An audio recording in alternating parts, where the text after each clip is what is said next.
Ryan Little. What's up, what's up? It's your boy Jonathan and welcome back. What's up, what's up, what's up? It's your boy Jay. Alright, so this is Retro Renegades and this is part 2. Kind of part 3 of... Really, it is kind of part 3 because 2 episodes ago I started with the story of the video that inspired this topic. Mm-hmm. And then, you know, my crazy rant. Yeah, your rant. That was 2 weeks ago, guys. How did y'all feel about that rant? Comment, subscribe, leave a thumbs up, you know, all that good stuff. Northside folk. North Lake folk, leave that comment there too. No, but today's going to be the continuation of part 2 of I used to make videos making fun of some of the teachers and staff at Northlake.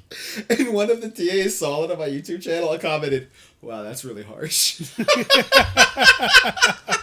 See, and he's worried about offending people. But now we're going to continue on our discussion about what was it? So we're talking about right now. We're on directors. Right, we're in the middle of the director conversation, but I was talking about mentors. Well, we were talking about the overall the craft of filmmaking. And so we ended in the middle of the director conversation. Yes. And I was on a rant about mentors. Yeah, and I got a few things to say about mentors. You know my mentor and everything, how that works out. So, you know, mentors haven't worked out for me personally. But, you know, You could cut this out. Is everything good? Or? Oh, no, everything. Okay. So, sorry, I was just... you know, for me personally, mentors didn't work out so well. You know, I think the problem is, and maybe because I became best friends with my mentor at that point in time, maybe you shouldn't. I do think... I am friends with my 2 mentors, though. Like, I don't talk. But Kyle everybody anymore, has different experiences, right? So you were able to be best friends with your mentor without it muddying up your work relationship. Unfortunately, my mentor let our friendship muddy up the water of what we were supposed to be. It also doing. comes down to personality types. Yeah. Larry, who was one of my first mentors, always put our friendship first, the film stuff second. He always made sure that I knew I was respected as a person and a collaborator. Yeah. And position and rank and all that kind of was secondary. Raymond on set is very much, I'm like, this is what needs to happen. But he's also very giving and very kind. And then as soon as we're done, it's, hey, man, that's how I feel. Like, very laid back, chill, like. I think the problem was... I've been fortunate. Yeah, I have not. It was, I think mine is, we were friends, but then it was like, how would you describe it? You've seen it, so. All right, are we getting into this? Like, we're going to be real? He's a massively insecure dude who needs validation from the people around him. And he can't let anyone be better than he is. Mm-hmm. So you need a mentor who will lift you up and who isn't afraid. Like, one of the things I said on the last episode was you need a mentor who Raymond and Kyle both were like, you go tell the director. Yeah. Your mentor, I can't see doing that. If you were on set with him and he wasn't in charge and you weren't in charge and there was a third person in charge, and like say he was AD and you were like a PA or something and you had a good idea, he strikes me, and you know him better than I do. So no, I know where you're going, and I agree. He strikes me as someone who take credit for it. Yeah. And those are the people that you don't want to mentor you. Yeah.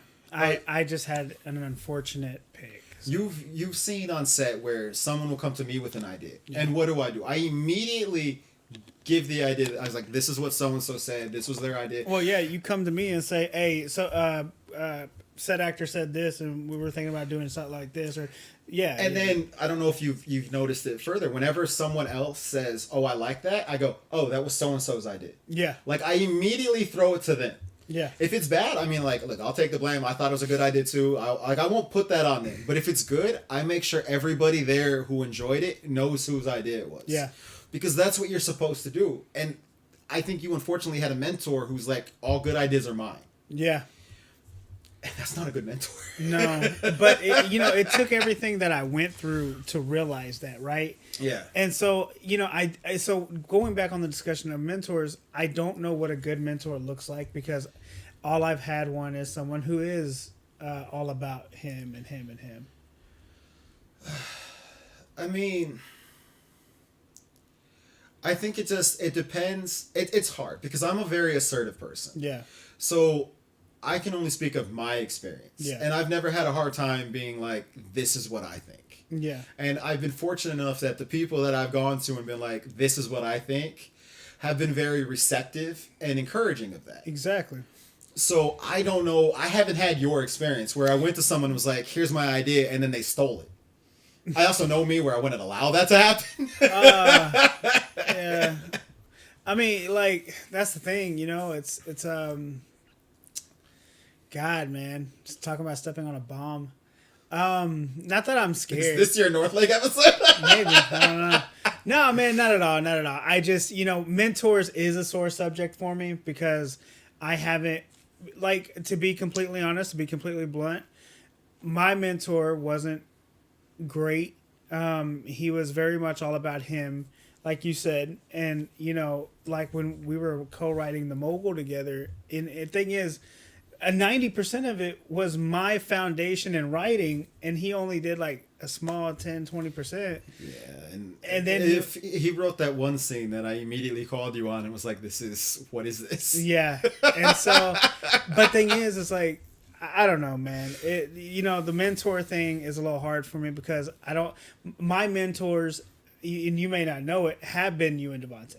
I watch what all y'all do. I watch, it's been, because seeing what you do and how you come in, I've always taken charge of my sets, but I've always been flailing because I don't know what I'm doing.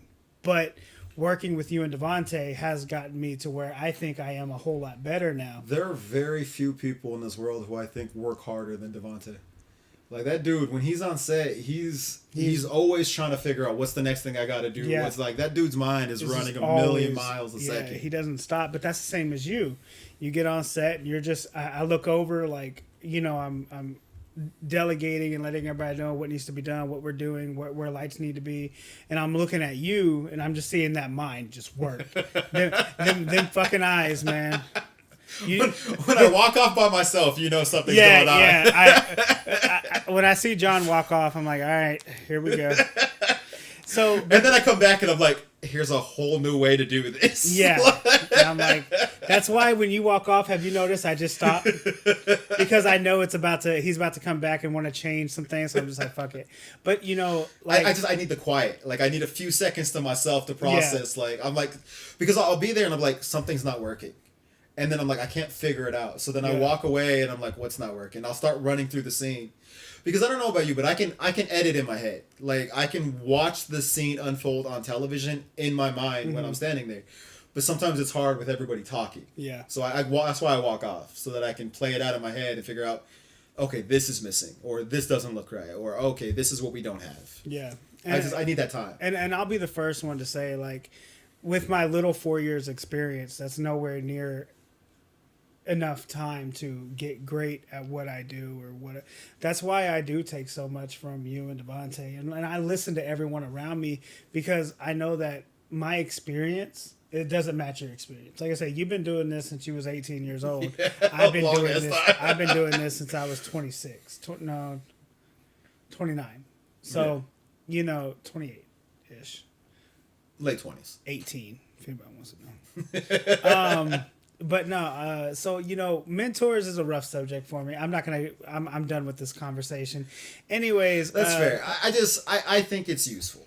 It is. If you find the right one, just make sure, please, do not fall just for anyone who says that they've done this and this and this. Oh, I've got an agent in California and this and this and this. And we could talk about agents as well. I mean, but I will say this, and this is just blanket advice across life. If someone has to tell you something, then it's not true. If someone tells you, I'm really successful. I'm really smart. I'm very strong. I'm very XYZ. Then odds are that's not the case. Yeah. Most people will be able to show you. And I do think that, especially in this industry, when everyone is so desperate for figuring out, like, I enjoy this. I'm pretty okay at it. How do I make a living doing this? We all, myself included, have a tendency. I quit a job I had to go work on a production in Louisiana that turned out to be a giant scam where the dude stole a bunch of money from investors. I didn't know until all of a sudden he stopped returning emails, stopped returning calls. It just disappeared. So, I mean, like, you hear people tell you something and they'll sell themselves and it'll be like, and that's one thing I've never been good at. I've never been good at selling myself. Like, I'm not good at being like, hey, here's what I can do, guys. I can show you what I'm good at, but I can't, like, it's hard for me to, like, he disagrees. I can't tell you how many times I've walked in and John's like, well, you know, I've worked on this and this and this. And you sell yourself all the time. You just don't realize it. And, you know, when you talk about all your film experience and what you've done, and you sell yourself all the time. I guess that's fair. Fair. Yeah. So, like, I mean, trust me, you do for sure. So, I mean, I can point back. You want me to insert clips? No, that's fine. I guess that's fair. I guess that is fair. I do like to talk about myself. You do. I mean, I can take late. I guess I don't know. It's something about, like, you guys should trust me because of this. It feels weird to me. I don't think it's I see what you're saying, but I think you do it, and this is my psychology 101 classes. I think you do it for the fact that you're prideful of it. Yeah. You're proud of what you've done. I am. And so, like, you know, there's a difference. My mentor did it because he wanted validation from everyone around him, who was like 25 years younger than him, to look up to him and thinking he was. Yeah. So I think there's a huge difference in the way it's you know. But also, I guess what I'm saying is, because when I met your mentor, and I started talking to him about things, and I'd be like, oh yeah, you know, I've been doing this for a while, and I tell him things, and all I knew about him was, like, he was an award-winning writer.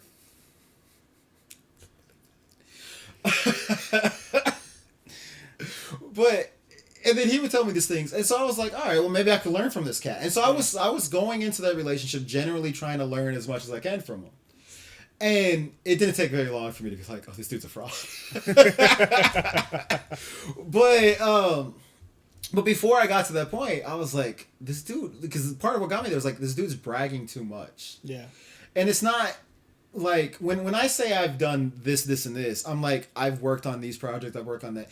I'm not talking about the quality of the projects. I'm not selling myself as the greatest ever. Yeah. I'm not. He was talking about, oh, I've won awards. I know this. I have connections. That's what I'm talking about. Yeah, yeah. I say I've done these things. I didn't say the quality of them. We keep those secret as they're on YouTube. I'm not. I don't feel like I'm bragging about how brilliant I am. I'm just talking about things I've done. He was using it as a way to saying, you should admire me because I'm successful. Yeah. And that success was a lie. Is that closed? It is. Okay. No. And that success was a lie. Yeah. But, you know, I don't know. I just people out there who are looking for a mentor, just please make sure you do your homework. And don't just listen to anyone off the street who says, you know, it's like that old saying, what's always glittering may not be gold. And that's a good expression. Make sure what is glittering is really, you know, gold. And I think it's also important that if you know what you're doing and you've been doing this for a while and you can help people, pass on that knowledge. Yeah. I think that's really important. And I think the big thing too is to understand that this is it seems to me like I don't know if it's an American problem, but it's definitely a modern day problem where we have this mentality that someone else's success takes away from us. You got to get rid of that. Yeah, man. Yeah. Other people doing well doesn't take anything away from you. So don't be afraid to give credit when someone else does something good. Like, it doesn't take anything away from you. That doesn't negate you at all. So don't hoard accolades when you could pass them around. Yeah, especially as a mentor. Tell your mentee that they're doing a good job, and really, and don't take credit for their stuff. Don't take credit for their stuff. Like, be proud of what you've helped create. That's a big thing I've seen, and not just mentors and mentees, but in the film industry in general, locally where we are, it's just everybody is so afraid to give somebody a pat on the back and tell them a good job, man. Really good what you did. No, everybody got to play it close to the vest and act like we're all coming after each other. And to me, that's not how it should be. We had a conversation the other day off mic about, like, if it's ever going to actually be an industry, a lot of things have to change. Mm-hmm. And I do think that is one of them. Like, I know we were joking around, either I think on the last episode or the episode before, about, like, hey, if they ain't paying bills, they ain't getting shout outs. But I do really feel that, like, there has to be... It was all jokes. Yeah. I mess around when I make jokes like that. I do feel like there has to be something about, like, if we're going to build an industry, we have to have a community. Yeah.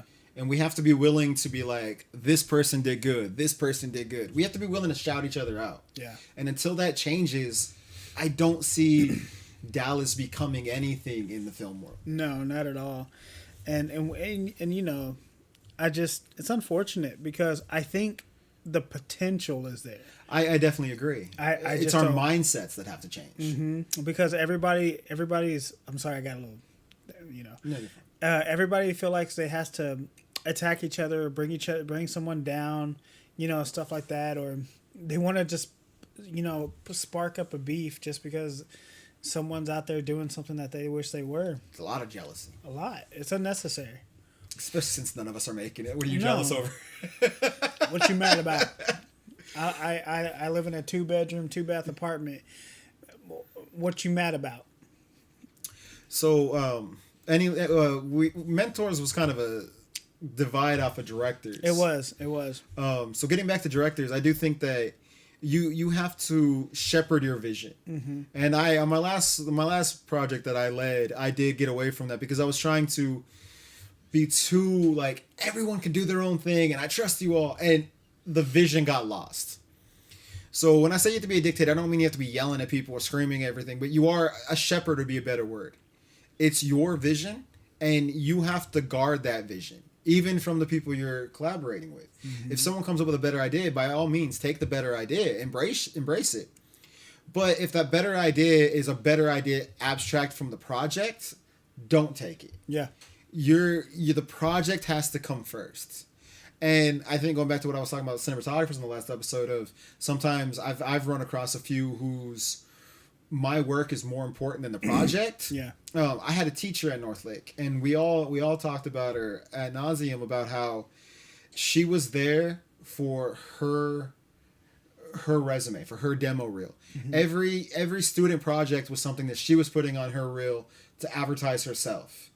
And you will run across people who doing that, and you see it a lot. Like, because I say cinematographers, not bashing cinematographers, because I've worked with somewhere like this who are like, this shot is so cool, I can use this for my reel, irregardless of whether or not it promotes the project that you're working mm-hmm. on. And that is the problem I have. So as a director, you have to guard against that. Even if an idea is great independently on its own, if it doesn't fit what you're trying to tell, you gotta scratch it. You gotta tell people no. You have to be the hard line in the sand. Yeah. It's very important. And I think a lot of people are just like, I just want to be a director so I can be a director. I want to tell people I'm in charge. It's the difference between a boss and a leader. Bosses make bad directors. Leaders make good directors. And a leader is someone who will lead. They're going to get their hands dirty. They're going to tell you what you need to do, and they're going to inspire the people around them. But people who just give orders, you want to avoid those people. Yeah. They're bad for you. I mean, I can't tell you how many times John and I have gone to the extent of, with our actors, of getting our hands dirty. Like with the Mogul, there was a scene where in the original Mogul where Donnie got dragged out of the car. Yeah. And so I wanted to show. I mean, it was muddy, it was rocky, but I had them physically drag me out of the car, and I went face first into the mud, and it's because I wanted to portray. This is how I wanted it done. This is how, if I can do it, you can do it. Yeah, and as far as directing goes, everyone has different styles. Yeah. Me personally, I like to try to get actors. I care very much about the emotion, the realism of the scene. So sometimes I'll take an actor aside if they're not getting it, and I'll talk to them about their personal life, like not details, but like, okay, you've been in love before, or you've had a friend who betrayed you, and like I want you to think about, like, I'll give them homework even there on set and be like, go take 5 minutes, think about this, now apply this to like sometimes you have to do that. And I know some directors who, I don't know if they're human. Like they don't understand emotions. And it is like, that is what the job, your main job as a director is, to get those performances and bring them to life. Yes, you're shepherding this whole thing, but you are also, those actors are counting on you to lead them through that production to a point where they look brilliant. Yeah. Like, I dictator was the wrong word. It's shepherd. You need to be a shepherd. You need to lead them there. And if He meant what he said. the AD has to be a dictator. Yeah. That's why you have a good AD who's get your crew in line. Segue. So let's talk about ADs. ADs, man. That's been more your role than mine. So this is out of my depth. I don't. Part of the AD job is scheduling. I don't do that. I always make that a requirement. It's like, you find someone else to do that. I hate scheduling. It's always me. Damn it. I really hate scheduling. It's the worst. It's the worst. But AD's job is mainly to run the set. You're there to keep everything on schedule, to make sure that the crew's doing what they need to do, so that the director doesn't have to deal with the crew a lot. You're there to make sure that time, you work a lot with like the line producers. So you're making sure the schedule's on track, all of that stuff. Very critical role. A lot of times when I AD, I also work a little bit with the actors, which isn't really AD work, but that's just something I do. Yeah. Normally, because the directors I have the director's blessing. I wouldn't recommend doing that if the director's like, don't talk to my actors. Yeah. Yeah. Being AD is a little different, you know. With being the director, you have all the power. Being AD, you don't nearly have enough power as you usually would. Your job is mainly just to keep people off the director's back. I'm too lenient with John. Yeah, because an AD is not supposed to talk to talent. No. But I really much do. But I let John run wild. he's a what is it, early 2000s Girls Gone Wild. I just let John run wild. Whatever. But, you know, like I say, because I trust John's judgment. So, like I say, if, you know, he says, I take everything into consideration.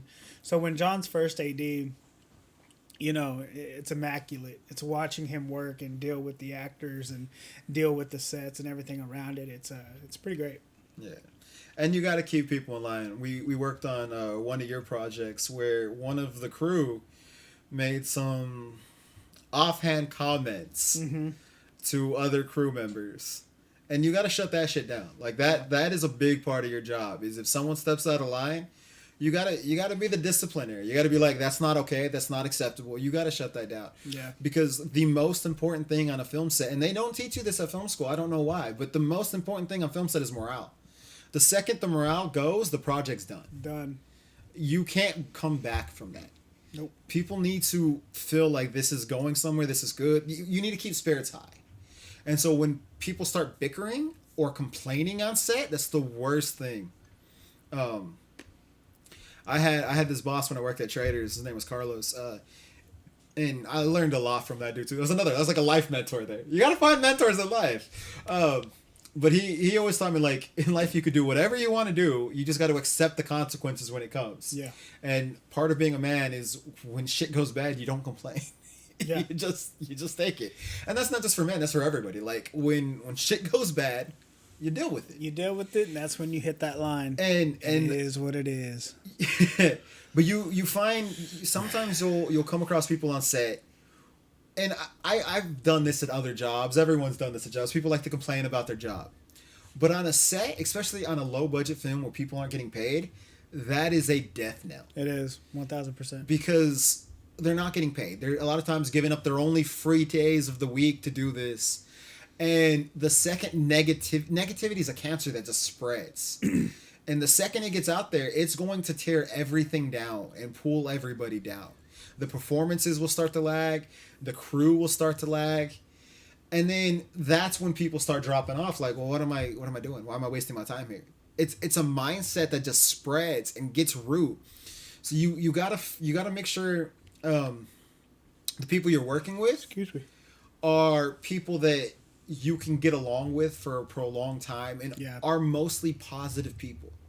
I'm not saying like insanely optimistic, but they have to think that this is something that can happen. Kevin Smith calls it a reasonable amount of unreasonability.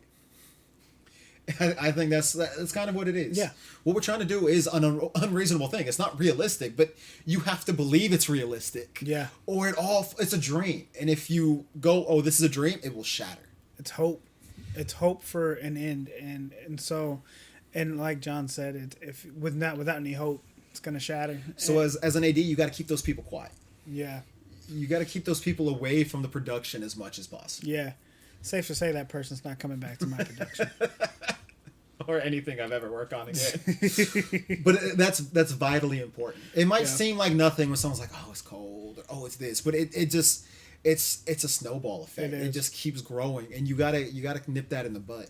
You gotta keep people happy. You're playing. Make sure that it feels like you're playing. Which I know is weird to say, but maybe I'm saying it wrong. Like, you just gotta keep spirits high. That's just really what needs to be said. I mean, trying to sugarcoat it, morale is 1,000%, 99.9% of set. Without a high morale or steady morale, it falls apart. It falls apart. You know, like there was an issue with the mogul where morale did hit a low. I failed. I was the director, and I was trying to get things. And because morale hit so low, we lost 4 actors. And so then I had to change. I had to make a change. But then I think I came back in not so positive way. And it's growth, right? So you know what I'm referring to. Yeah. And so, fuck it. There was an issue with some actors and some choreography. They didn't want to do the choreography, so then they tried to down talk my project in chat. And when they down talked my project in chat, it ended with a few actors leaving. And, it frustrated me. And so at that point, I came back with an iron fist.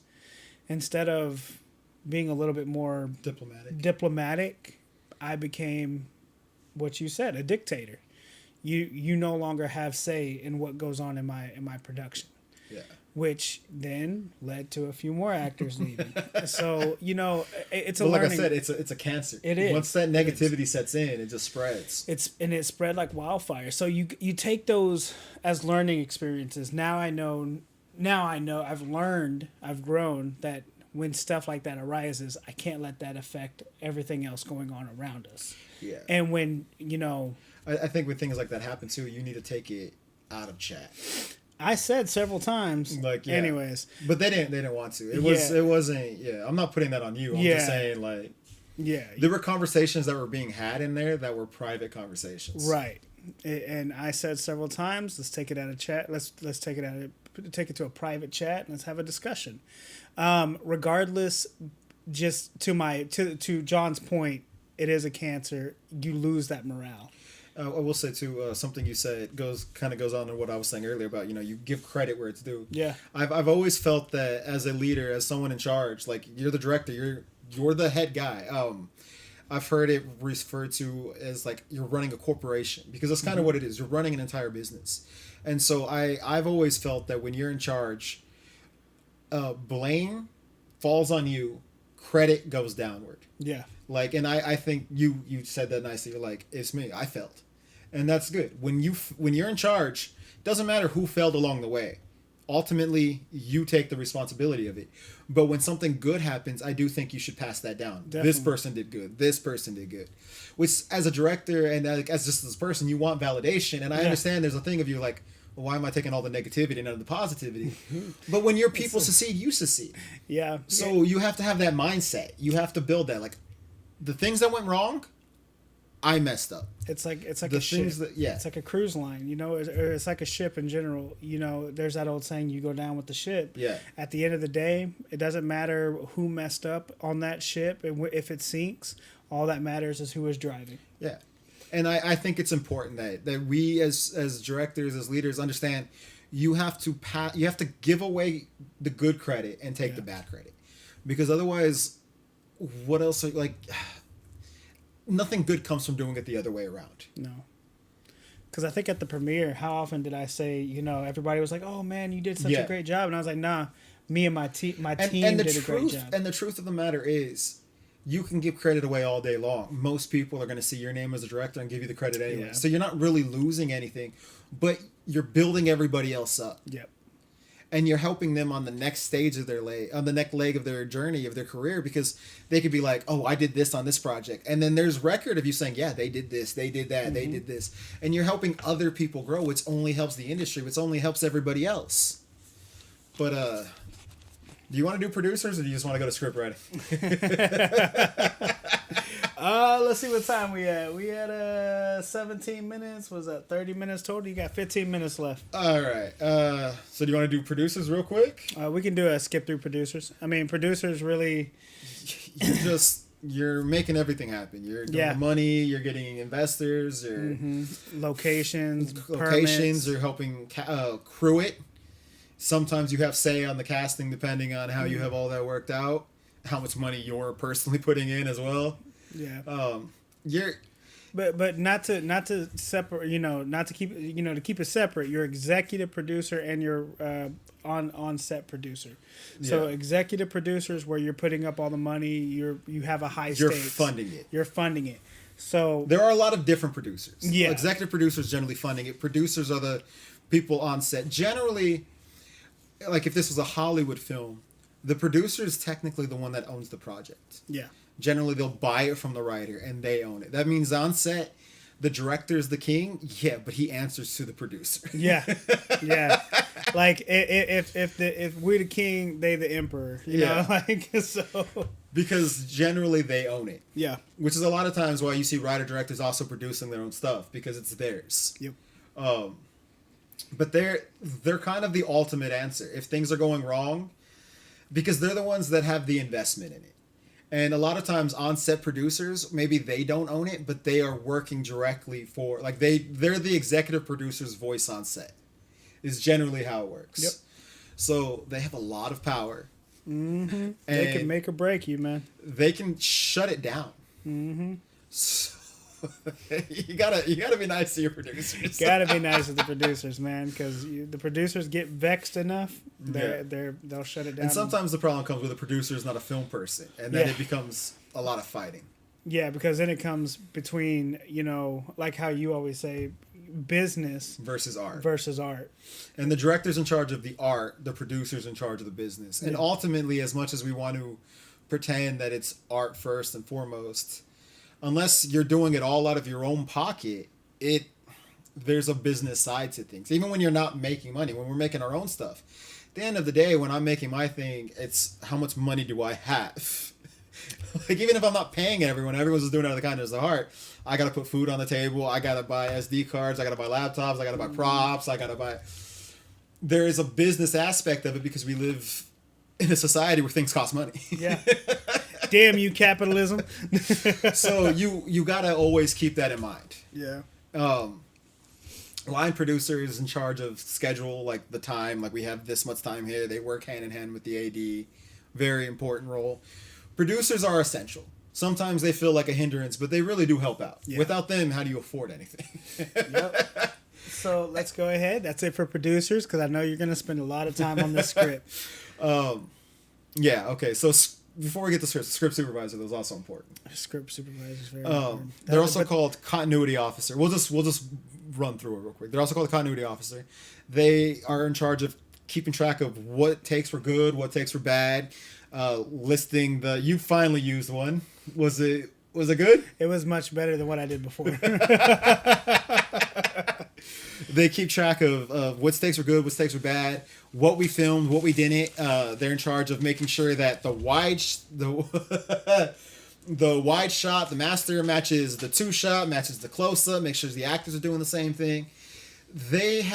I've been a script supervisor, probably the most stressful job on set. Yeah, because it's so much work. Shout out to Maggie, man. But it's vital. Yeah. Like I hate working on sets without script supervisors. But to most of us who can't afford big budget or small budget or unfortunately, script supervisors they're usually the first to go. Yeah, they're a lot of people don't want to do the job because it is so much work. They're a blessing. They're not a privilege. So, But they help out a lot. Yeah. They make all the difference in the world. They do. All right. So go ahead. All right. I agree with you because, after eating crap and mobile both times, and then getting for the Thin Blue Line, I was like, I'm only coming back if you get me a script supervisor. No, that wasn't you said I'll only work if I have a no. I said a PA. I need a PA. You wanted two PAs. I wanted a personal PA and then a PA for the rest of the guys. Yes, you wanted two PAs. But Maggie was kind of my PA and my script supervisor. Yeah, Maggie was shout out. She was a lifesaver on that set. She is, man. She is. I hope we have her back. So scripts, writing. It's my passion. It's I care about more than anything else. I've been doing it since I was a teenager. Mm-hmm. I love it. And it's without it, there's nothing. It's literally the Bible that you're making the film off of. It's the crux. Yep.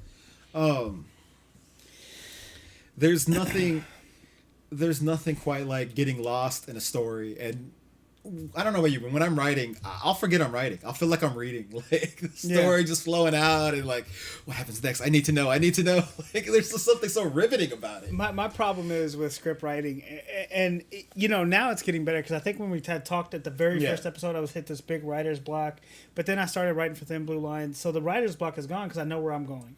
But the thing is, with me now, and it's so weird because I've written not several, but I've written a few different written a few different scripts now. Man, that damn eyes. Few different scripts now. It's always the formatting. I always forget which, because my mind is going. Do you have Final Draft? Or? I do, and even then I can't remember. Do I put internal here, external here? Is that one internals shot? inside, externals outside? I know, but like I'm saying, like I got my action heading and stuff like that, and I'm like, should I? Why am I not remembering how to do this? It's I think you also told me though you just started writing scripts, right? Yes. I once upon a time thought I could be an artist. I don't know why. I'm not really good at it. So I started drawing a lot. And then I was like, I need something to draw. So then I started writing scripts to draw. And I was like, I like this. I was like, but the script doesn't look right. It's just a story. So then I just started reading scripts. Yeah. So I would read, like I wrote like 2 short stories that you can't find and they're probably burned. No one will ever read them. I kind of want to go look for them now. Where did you say these were? In a fire. But then I just started reading scripts. Yeah. And I read Friday, I read Serenity. Like movies I liked, I read those scripts. Yeah. And I was like, okay, now let me copy the format. And I would do it in Word. I would have Final Draft format for a script in Word. And it was a pain in the ass, but I would do it. I would all the indents. I made it like, how does I make this look like this? And it was grueling. Final Draft made it so much easier. Yeah.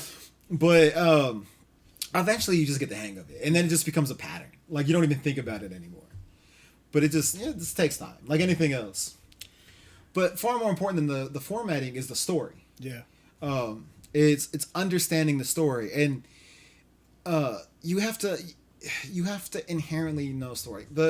My script writing teacher, I loved him, Stephen Walter, great guy. But the best writing advice I ever got was from my editing teacher. And I know it's going to sound hypocritical if you go back to my North Lake rant when I was like, they just said it sucks and they didn't tell me how to fix it. My editing teacher, that whole class was just me and him talking about movies and his big editing advice. Like he taught us how to use the software. But as far as how to cut, his advice was, you watch movies? I was like, yeah. Okay, then you know how to edit. I was like, what does that mean? He was like, you know how to edit. He's like, just take this and go. But it did work for me. Like, I was like, okay. And I went and I was like, okay, this looks good. This looks good. Let me cut here. Let me cut here. Let me cut here. Like, you have to watch things to learn how the medium works. Yeah. You have to read to know how it works. And his editing advice worked for screenwriting for me, where it was like, watch things. Watch movies, watch TV shows, watch this. Watch a bad movie. Watching a bad movie or reading a bad script is usually more beneficial for you than a good movie. Okay. Because you'll learn what not to do. Yeah. And that's important too. You can't just be like, I'm going to just watch Citizen Kane on repeat and expect to get anything from it. You got to watch The Room. Yeah. Oh, God. I've actually seen The Room. You finally watched it? Yeah. Isn't it brilliant? Isn't it the most brilliant thing ever? It's something. I'm gonna give you that. Jeez. I love The Room. Like, what was that movie you showed me one time, man, where the dude was like bad acting? He was a European guy, I think. That was The Room. That was The Room, yeah. Because you and me sat down and watched it. We watched the first part of it. Oh no! And then I came back and finished it. Yeah. And I was like, I couldn't remember. That was The Room. Yeah. That's The Room. Yeah. I was like, It's the worst movie ever made, but it's brilliant. Like, it's just. It's a train wreck that you can't look away. It's so mad. How could you do this to me? How could... Hi, Mark. The kid called the guy Chris R. Why? Just call Chris. There's no other Chris. Why is he Chris R? It's so brilliant. Bad. It's brilliant. You gotta watch The Room. Yeah. And then after you watch The Room, watch Disaster Artist. It's about the making of The Room. It's called Disaster Artist. Oh, okay. It's about the making of The Room. Jesus Christ. Such a brilliant movie. What John like does in his apartment, man, it just kills me. But you have to understand story, and the only way you can understand story is by absorbing it. And that's what he was trying to say. And it was advice that worked for me. Yeah. I don't know. What do you think about writing? For me, I come from a totally different background. I started writing music at 12 years old, and so everything but then when I was I want to say 22, I was writing an anime called Grave Tribulations, and without any experience on how formatting anything like that, I knew the story I wanted to tell, and I knew in how many episodes I wanted to tell it. And so, like I say, thing is being ADHD, I don't know, chalk that up to whatever you want. Sometimes I write faster. I think faster than I write. So then I go back and I have a lot of spelling mistakes and mistakes of missing words. I know what I was trying to say. Like, you'll see that. I think you've seen that in my scripts. Yeah. Like, even Thin Blue Line or the mobile scripts where you're like, Jay, something's not making sense here. They're missing words here. And I'm like, oh shit, my bad. I meant to write that in. And, get yourself an editor. A lot of times they call the first draft the vomit draft anyways. Yeah. That's what you're supposed to do, is just throw it all out. But that's the thing, like, and this is my inexperience coming into hand, I don't have a second draft. I have one draft that I just go back and just make change, like. But every time you make a change, that's a new draft. So I've never called it a different draft. But that's what it is. Right. Now I know. But like before, writing is rewriting. Yeah. So before I was like, damn, I just kept I think my first draft or my first script still says the mogul first draft. I don't ever put a draft on the script. First, second, third, fourth. Don't ever put a draft on the script. It's better just not to have that on there. Is it so? Bradley put a draft revision on there. Draft revisions are usually good for production meetings, especially as you go on, because you want to make sure you have the current draft. Yeah. So you have the draft on there so that everybody knows. Like, we're on draft 7, so everybody has draft 7. Yeah. A lot of professional sets, they'll also color code the drafts. So the script will be white, but then there'll be some green pages or some purple pages, and those will be other draft editions. Yeah.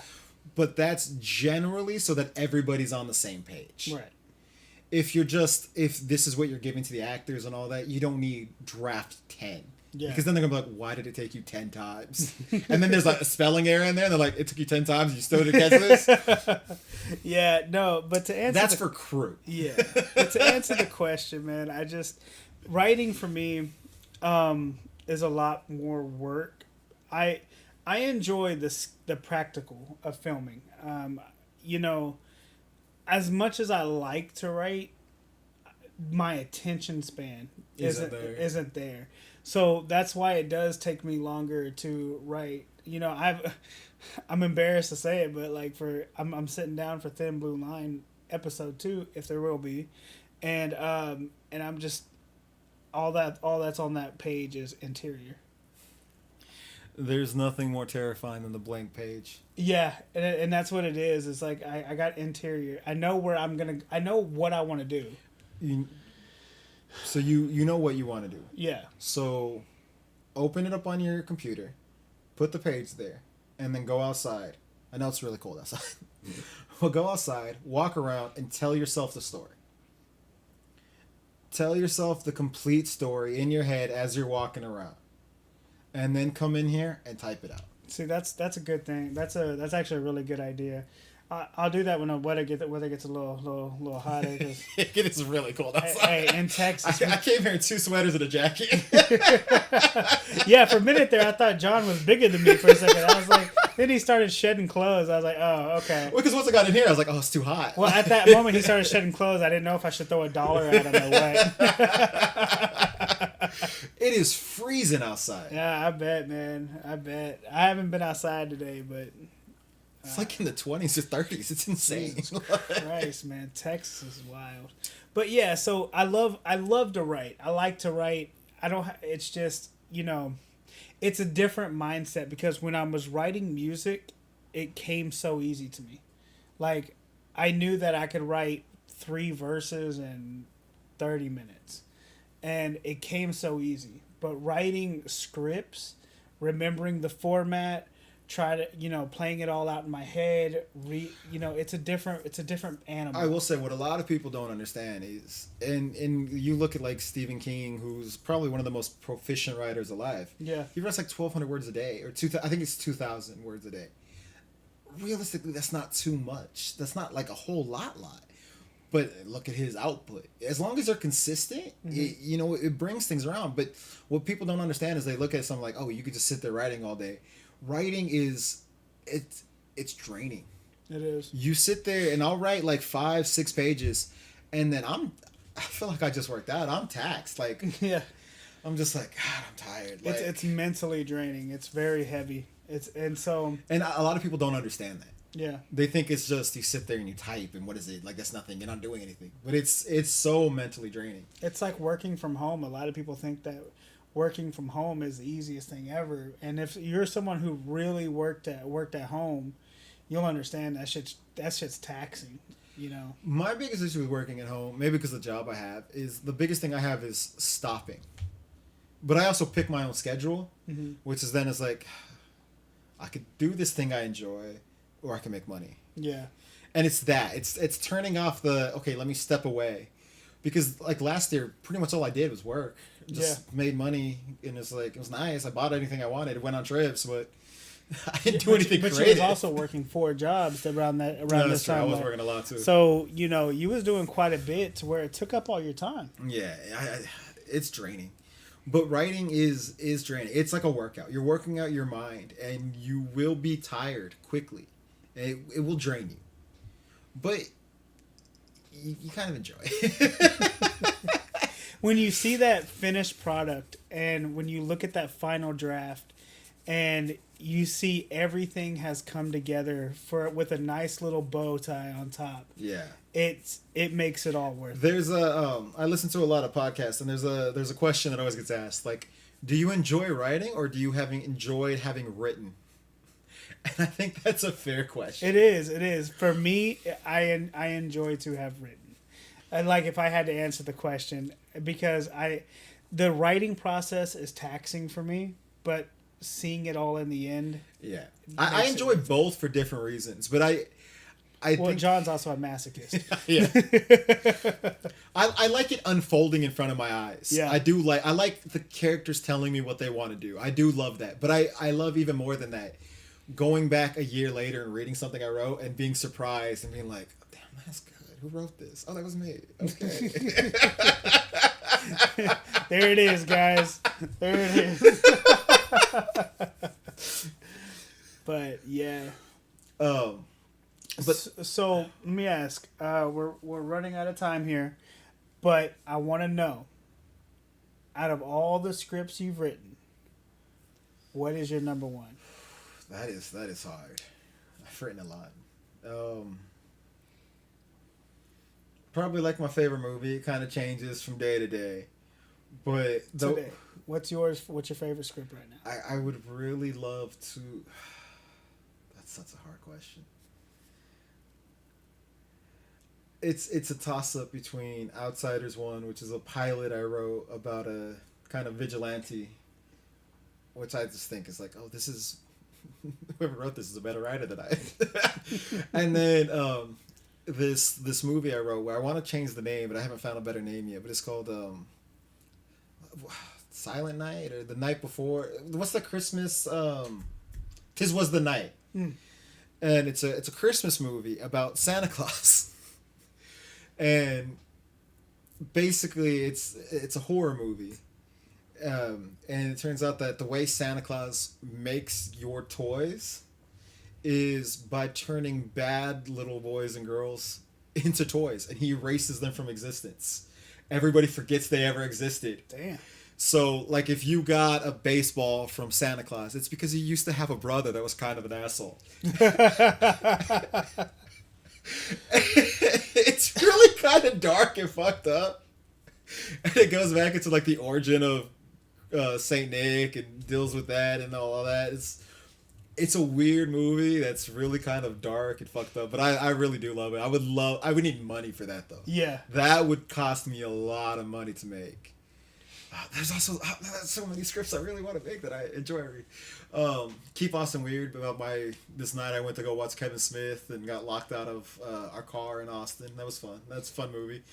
But there's this movie I wrote when I got into a breakup one time called The Fall, and it's about aliens invading. Mm-hmm. But it's really just about this dude dealing with a breakup and trying to get over it while the world is ending. What is a script you have right now that is no budget that you could take and shoot right now?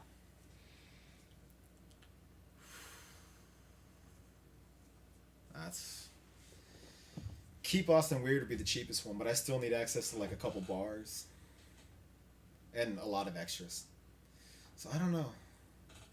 I try to write this one movie, but I'm not happy with the script. The script is horrible because I was trying to write it for no budget, and it's bad. I need to rewrite it, but I do like the premise, so maybe I'll try rewriting that again. But it's based off the concept. I got it on script notes because they were talking about what makes the difference between a romantic comedy and a horror movie, and it's basically the perspective. Like, all the things that happen in a romantic comedy are kind of creepy and fucked up. And so I was like, it'd be cool if you make a movie that's a romantic comedy, and then halfway through the movie, you switch perspective, and it's no longer this romantic comedy of this guy trying to win a girl. It's now a horror movie of this girl who can't get this guy to leave her alone. No, that's great though. I mean, like, I love that just in the middle of the movie, the whole movie shifts. Yeah, like and you know, shit. Let me know, man. Like, I would love to rewrite that and work on that. That would be fun, and I don't think that would cost a lot of money because that's mostly mood and atmosphere, not really. That'd probably be it, but I don't like the script as it is, so I'd want to rewrite that from page one. But I don't know. What about you? You have a lot of scripts sitting around? Nope. I got a original Mogul script. I got a Dead Mogul script, and I got Thin Blue Line episode 1 and a interior to Thin Blue Line episode 2. So I've started rewriting old short stories as a TV show that I probably never be able to afford, and I'm just gonna start releasing the scripts on my website as if it's a ongoing series. Yeah, I think, but out of what I've written, which is like I said about, and I also have the anime shit.